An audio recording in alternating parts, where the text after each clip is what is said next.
നമസ്കാരം. News middle ഈസ്റ്റിലേക്ക് സ്വാഗതം. ആദ്യം പ്രധാന വാർത്തകൾ. ഇറാഖിൽ ഐക്യ സർക്കാരിനുള്ള നിർദ്ദേശം നൂരി അൽ മാലിക്കി തള്ളിയതോടെ പ്രശ്നപരിഹാരത്തിന് ജോൺ കെറി പശ്ചിമേഷ്യയിൽ സൗദി രാജാവുമായും GCC വിദേശകാര്യമന്ത്രിമാരുമായും ചർച്ച നടത്തും.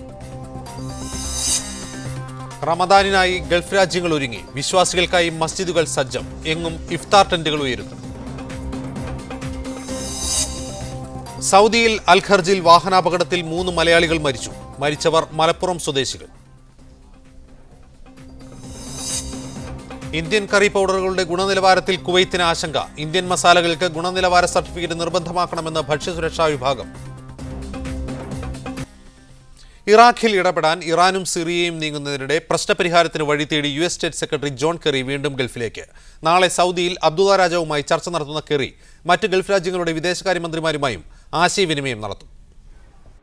ISISന്റെ വിമത പോരാളികൾ കൂടുതൽ പ്രദേശങ്ങളിൽ പിടിമുറുക്കിയതോടെ അമേരിക്ക ഇറാഖിൽ കൂടുതൽ വിയർക്കുകയാണ്. എല്ലാ വിഭാഗങ്ങൾക്കും പ്രാതിനിധ്യമുള്ള ഐക്യ സർക്കാർ എന്ന നിർദ്ദേശം നൂരി അൽ മാലിക്ക് തള്ളിയതോടെയാണ് ഇറാഖിൽ US നീക്കം വീണ്ടും പാളിയിരിക്കുന്നത്. ISIS സായുധ വിഭാഗത്തോടുള്ള എതിർപ്പ് വ്യക്തമാക്കിയ സൗദി ഉൾപ്പെടെയുള്ള ഗൾഫ് രാജ്യങ്ങൾ ഇറാഖിൽ അമേരിക്കയുടെയും ഇറാന്റെയും ഇടപെടൽ സ്ഥിതിഗതികൾ കൂടുതൽ സങ്കീർണമാക്കുമെന്ന മുന്നറിയിപ്പ് നൽകുന്നു. ഇറാഖിൽ ചില വിഭാഗങ്ങളെ രാഷ്ട്രീയ പ്രക്രിയയിൽ നിന്നും അകറ്റി നിർത്തിയതിന്റെ ദുരന്തമാണ് പുതിയ സംഘർഷമെന്ന നിലപാടാണ് ഗൾഫ് രാജ്യങ്ങൾക്ക് പൊതുവെയുള്ളത്. സിറിയയും ഇറാനും ഇറാഖിൽ നടത്തുന്ന സൈനിക നീക്കങ്ങൾ വംശീയ സംഘർഷം വർദ്ധിപ്പിച്ചേക്കുമെന്നും ഗൾഫ് രാജ്യങ്ങൾ ഭയപ്പെടുന്നു. സിറിയയുടെ വ്യോമാക്രമണത്തിൽ 58 ഇറാഖികൾ കൊല്ലപ്പെടുകയും 120 പേർക്ക് പരിക്കേൽക്കുകയും ചെയ്ത സംഭവം വംശീയ സംഘർഷത്തിന് പുതിയ വ്യാപ്തിയും പകർന്നിരിക്കുകയാണ്. ഇറാന്റെ ഭാഗത്തുനിന്ന് പ്രത്യക്ഷമായ സൈനിക ഇടപെടലൊന്നും ഉണ്ടായില്ലെങ്കിൽ തന്നെയും ഇറാഖിനു നേരെ നിരീക്ഷണ പേടകങ്ങൾ അയക്കുന്നതായ മാധ്യമ റിപ്പോർട്ടുകൾ ഇതിനകം പുറത്തു വന്നിട്ടുണ്ട്. ISIS വിമത പോരാളികൾ ബഗ്ദാദിന്റെ നിയന്ത്രണം ഏറ്റെടുക്കുന്ന സാഹചര്യം ഒരു നിലയ്ക്കും ഉണ്ടാകരുതെന്ന നിലയ്ക്കാണ് ഇറാന്റെ നടപടികൾ.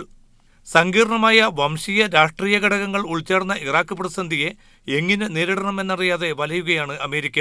സൗദി ഉൾപ്പെടെ ഗൾഫ് രാജ്യങ്ങൾ എതിർക്കുമെന്നതിനാൽ ഇറാനുമായി ചേർന്നുള്ള നയതന്ത്ര നീക്കങ്ങളും തൽക്കാലം നിർത്തിവച്ചിരിക്കുകയാണ് America.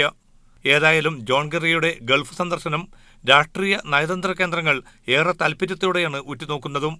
MC Nasar, media 1, Dubai. Kuwait അന്താരാഷ്ട്ര നാണ്യനിധിയുടെ മിഡിൽ ഈസ്റ്റിന്റെ ആസ്ഥാനമാകും. രാജ്യത്ത് IMF കാര്യാലയം സ്ഥാപിക്കുന്നതിന് പാർലമെന്റ് അനുമതി നൽകി. നിയമസഭയിലെ വിദേശകാര്യ സമിതി പാഴ്ചെലവാണെന്ന് പറഞ്ഞു തള്ളിയ ആശയത്തിനാണ് കഴിഞ്ഞ ദിവസം കുവൈത്ത് പാർലമെന്റിൽ അംഗീകാരം ലഭിച്ചത്. IMF ആസ്ഥാനം പണിയുന്നതിനായി പണം മുടക്കുന്നത് അനാവശ്യമായ ബാധ്യതയുണ്ടാക്കലാണെന്ന് പറഞ്ഞായിരുന്നു പാർലമെന്റിലെ വിദേശകാര്യ സമിതി നേരത്തെ എതിർപ്പ് പ്രകടിപ്പിച്ചത്. എന്നാൽ ധനമന്ത്രി അനസ് അൽ സ്വാലിഹ് വിഷയത്തിൽ നയപരമായി ഇടപെടുകയും പാർലമെന്റ് അംഗങ്ങളെ ബോധവൽക്കരിക്കുകയും ചെയ്താണ് അംഗീകാരം സാധ്യമാക്കിയത്.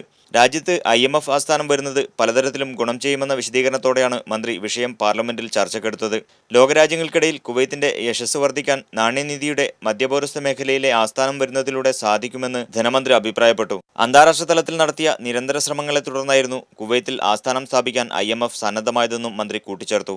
IMF മേധാവിയുടെ കുവൈത്ത് സന്ദർശനത്തോടെയായിരുന്നു രാജ്യത്ത് അന്താരാഷ്ട്ര നാണ്യനിധിയുടെ ആസ്ഥാന കാര്യാലയം സ്ഥാപിക്കുന്നതിനായി സർക്കാർ ശ്രമങ്ങൾ ആരംഭിച്ചത്. Media 1, Kuwait City. റമദാന്റെ വരവറിയിച്ച് ഖത്തറിൽ വിവിധ ഭാഗങ്ങളിലായി ഇഫ്താർ ടെന്റുകൾ ഉയർന്നു കഴിഞ്ഞു. ഖത്തറിലെ വിവിധ ചാരിറ്റി സ്ഥാപനങ്ങൾക്ക് പുറമെ സ്വകാര്യ വ്യക്തികളും റമദാൻ ടെന്റുകൾ ഒരുക്കിയിട്ടുണ്ട്. ദിനേന 3 ലക്ഷത്തോളം പേർക്ക് നോമ്പ് തുറക്കാനുള്ള വിഭവങ്ങളാണ് ഈ ടെന്റുകളിൽ ലഭ്യമാവുക. രാജ്യത്തെ പ്രധാന പാതയോരങ്ങളിലും മസ്ജിദുകളോട് ചേർന്നും ഉയർന്നു നിൽക്കുന്ന ഇത്തരം ടെന്റുകളാണ് ഗൾഫ് നാടുകളിൽ റമദാനിന്റെ വരവറിയിക്കുന്നത്. Qatar charity, Eid charity, RAF charity, Qatar Red Crescent തുടങ്ങിയ സംഘടനകളാണ് പ്രധാനമായും ടെന്റുകൾ ഒരുക്കുന്നത്.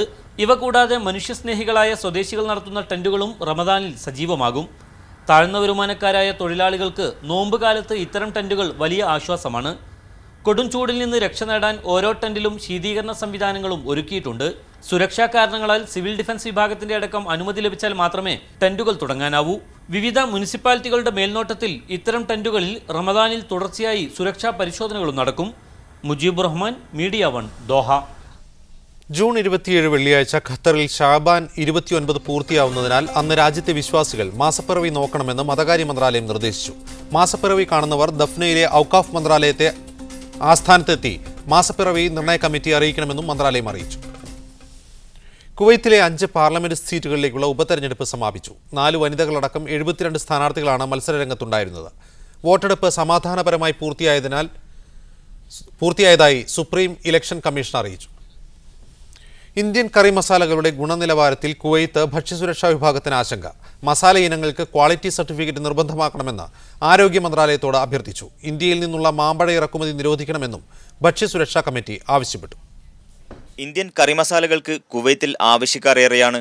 ഇന്ത്യയിൽ നിന്ന് ഇറക്കുമതി ചെയ്യുന്ന മസാല ഇനങ്ങളിൽ ഏറിയ പങ്കും കേരളത്തിൽ നിന്നുള്ള ബ്രാൻഡുകളാണ്. ഇത്തരം ബ്രാൻഡുകളിൽ ചിലത് ഈയിടെ കുവൈത്ത് കസ്റ്റംസ് തടഞ്ഞുവച്ചിരുന്നു. ഉൽപ്പന്നങ്ങളുടെ ഗുണനിലവാരം സംബന്ധിച്ച സാക്ഷ്യപത്രമില്ലാത്തതായിരുന്നു കാരണം.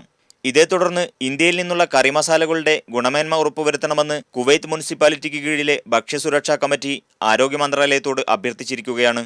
ഇന്ത്യയിൽ നിന്നുള്ള മാമ്പഴ ഇറക്കുമതി നിരോധിക്കണമെന്ന നിർദ്ദേശവും ഭക്ഷ്യസുരക്ഷാ കമ്മിറ്റി വാണിജ്യ മന്ത്രാലയത്തിന് നൽകിയതായി ചെയർമാൻ മുഹമ്മദ് ഗാസി അൽ ഉത്തൈബി പറഞ്ഞു.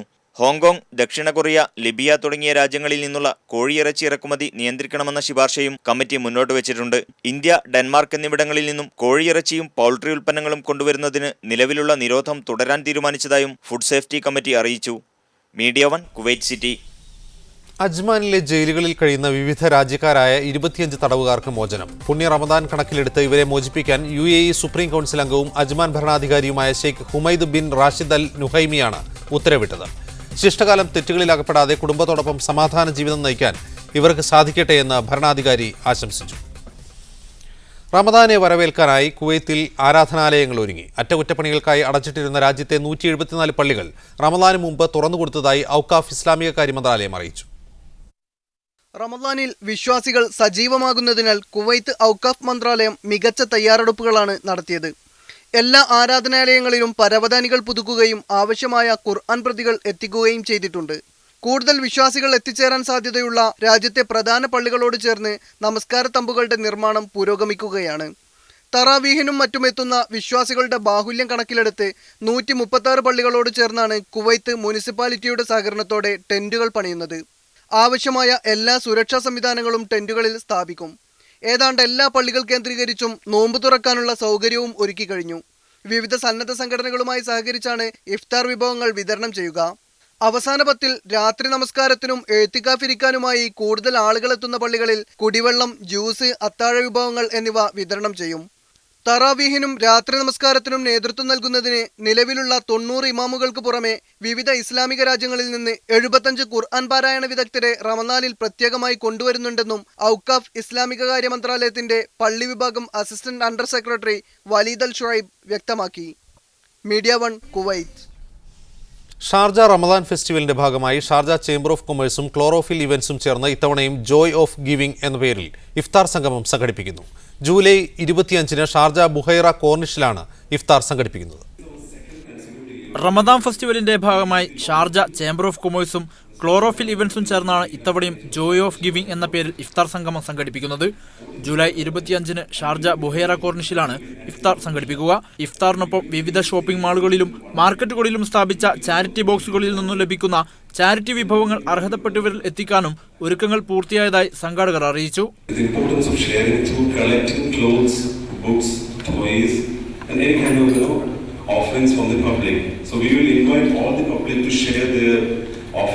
ആയിരക്കണക്കിന് ഇഫ്താർ ഫുഡ് കിറ്റുകളും ചാരിറ്റിയുടെ ഭാഗമായി വിതരണം ചെയ്യും. UAEയിൽ താമസിക്കുന്നവർക്ക് ആർക്കും ഈ ഇഫ്താറിൽ പങ്കുചേരാം. റമദാന്റെ സന്ദേശം ലോകത്തിന് പകർന്നു നൽകാൻ വ്യക്തികൾക്ക് തങ്ങളുടെ വിഹിതം ചാരിറ്റിയിലേക്ക് നൽകാനുള്ള അവസരവുമുണ്ട്. റമദാനിലെ എല്ലാ വെള്ളിയാഴ്ചകളിലും രക്തദാന ക്യാമ്പ് സംഘടിപ്പിക്കുന്നുണ്ട്. ഇതിനു പുറമെ ജോയ് ഓഫ് ഗിവിംഗിനെ പ്രോത്സാഹിപ്പിക്കുന്നതിന്റെ ഭാഗമായി മീഡിയകൾ വഴി സൗജന്യ വൗച്ചറുകളും സമ്മാനങ്ങളും വിതരണം ചെയ്യുമെന്നും അധികൃതർ അറിയിച്ചു. Media 1 Sharjah. മോഷ്ടിച്ച് വിറ്റ ടെലിഫോൺ കാർഡുകൾ മൊത്തക്കച്ചവടക്കാരിൽ നിന്ന് വാങ്ങി വിറ്റ കേസിൽ മലയാളി അൽഹസയിലെ ജയിലിൽ കഴിയുന്നു. കാസർഗോഡ് മഞ്ചേശ്വരം സ്വദേശി അബൂബക്കർ സിദ്ദീഖിനാണ് ഈ ദുർഗതി. മഞ്ചേശ്വരം ചിഗർപാട് തോട്ടത്തൊടി മുഹമ്മദ് കുഞ്ഞിന്റെ മകൻ അബൂബക്കർ സിദ്ദീഖ് 12 വർഷം മുമ്പാണ് ഗൾഫിലെത്തിയത്. വന്നിറങ്ങിയത് മുതൽ ദൗർഭാഗ്യം ഇയാളെ പിന്തുടരുകയാണ്. ഇക്കാമ സ്റ്റാമ്പ് ചെയ്യാൻ പാസ്പോർട്ട് വാങ്ങിപ്പോയ സ്പോൺസർ ഏതോ കേസിൽ വധശിക്ഷയ്ക്ക് വിധേയനായി. സൗദിയിൽ തങ്ങാനുള്ള രേഖകൾ ഇല്ലാതായതോടെ ചെറിയ കടകളിൽ സഹായിയായി നിന്ന് നാട്ടിലേക്ക് വല്ലതും അയക്കാൻ തുടങ്ങി. ഇതിനിടെയാണ് മലയാളികളിൽ നിന്നുൾപ്പെടെ ടെലിഫോൺ കാർഡുകൾ വാങ്ങി വിൽപ്പന ആരംഭിച്ചത്. അബൂബക്കർ വിതരണം ചെയ്ത കാർഡുകൾ വാങ്ങി ഉപയോഗിച്ചവരെ പോലും പോലീസ് പിടികൂടി.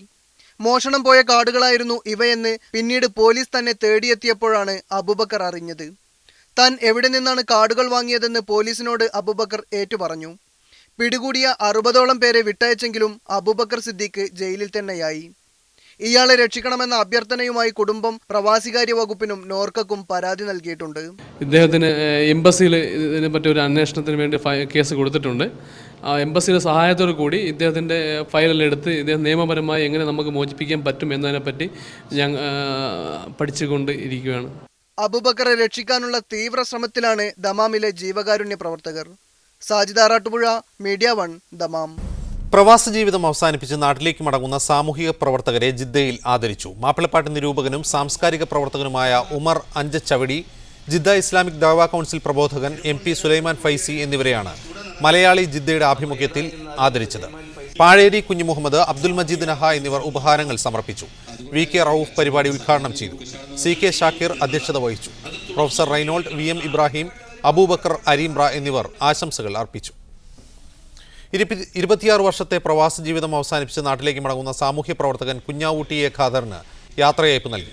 സാമൂഹ്യ പ്രവർത്തകനും IMCC സൗദി കമ്മിറ്റി പ്രസിഡന്റുമായ കുഞ്ഞാവൂട്ടി എ ഖാദറിന് തനിമ സാംസ്കാരിക വേദിയുടെ ആഭിമുഖ്യത്തിലാണ് യാത്രയയപ്പ് നൽകിയത്.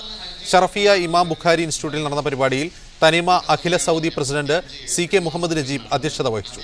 മൂസക്കുട്ടി വെട്ടിക്കാട്ടിരി, ഫസൽ കൊച്ചി, ഉമർ അബൂബക്കർ, അബ്ദുൽ ഷുക്കൂർ എന്നിവർ സംസാരിച്ചു. Dubai tourism and commerce marketing ഡിപ്പാർട്ട്മെന്റിന്റെ ആഭിമുഖ്യത്തിൽ ഇത്തവണയും റമദാൻ പ്രഭാഷണം സംഘടിപ്പിക്കും.